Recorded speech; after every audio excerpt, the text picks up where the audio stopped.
இந்த கீரையை சுக்கிட்டி கீரை இல்லைன்னா மணத்தக்காளி கீரைன்னு சொல்லுவோம். இது எப்படி செய்யலான்னு பார்க்கலாம் வாங்க. முதல்ல அதுக்கு ஒரு பேன் சூடானது கொஞ்சமாக ஆயில் ஊற்றி 1/2 ஸ்பூன் சீரகம், 2 வரமிளகா, ஒரு வெங்காயம் எல்லாத்தையும் சேர்த்து நல்லா வதக்கிக்கணும். எல்லாம் நல்லா வதங்கினதுக்கப்புறம் நம்ம கழுவி வச்ச கீரையை அது கூட சேர்த்திக்கணும்.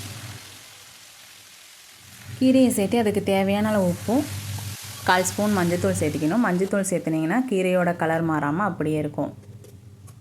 எல்லாம் நல்லா வதங்கினதுக்கப்புறம் கீரையை வேக விடணும். மூடி போட்டு வேக வைக்கக்கூடாது, கீரையை அப்படியே வேக விடுங்க. இந்த மாதிரி தண்ணி நல்லா சுண்டி வந்ததுக்கப்புறம் நம்ம தேங்காய் துருவலும் தேங்காய் எண்ணெய் 2 ஸ்பூனும் சேர்த்து கலரி விட்டு இறக்குனீங்கன்னா மணத்தக்காளி கீரை பொரியல் ரெடி. இந்த கீரை வயிற்று புண்ணுக்கெலாம் ரொம்ப நல்லது. கண்டிப்பாக ட்ரை பண்ணுங்கள், உங்கள் குழந்தைகளுக்கு கொடுங்க. இது வரைக்கும் எங்கள் சேனலை சப்ஸ்கிரைப் பண்ணலைன்னா மறக்காமல் சப்ஸ்கிரைப் பண்ணிக்கோங்க, லைக் பண்ணிக்கோங்க, ஷேர் பண்ணிக்கோங்க. நெக்ஸ்ட் வீடியோவில் பார்க்கலாம். பாய்.